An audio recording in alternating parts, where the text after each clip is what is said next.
जय सद्गुरू. मनुष्याचा स्वभाव चंचल असतो. तो प्रत्येक गोष्टीत काही ना काही मार्ग काढण्याचा प्रयत्न करतो आणि या गोष्टीमुळे त्याचा जो स्वभाव चंचल असतो त्या चंचल स्वभावामुळे त्याचं कोष्टक सुद्धा चंचल बनत जातं. मग हा चंचल स्वभाव शांत कसा करावा? शांतता भेटेल, पण ती कशी अवगत करावी याचा मार्ग अजूनही खूप साऱ्या लोकांना अवगत नाही. मग शांतता प्राप्त कशी करावी?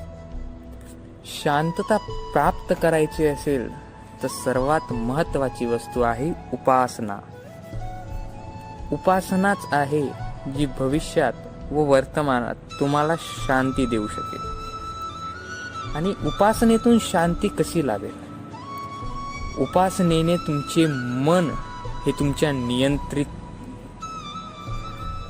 कक्षामध्ये येणार. जर तुमचं मन नियंत्रित होणार तर तुमचे विचार स्तब्ध होणार.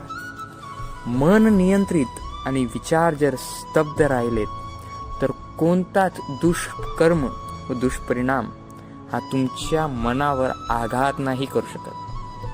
आणि ह्याच गोष्टीतून तुमच्या मनातले वाईट विचार दूर होतात.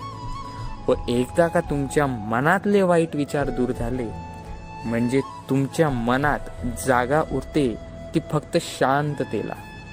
तुमचा स्वभावही ह्या गोष्टीमुळे शांत होतो.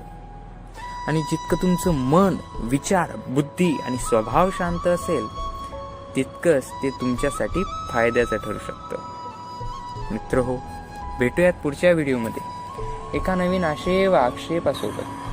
तोपर्यंत जय जय रघुवीर समर्थ.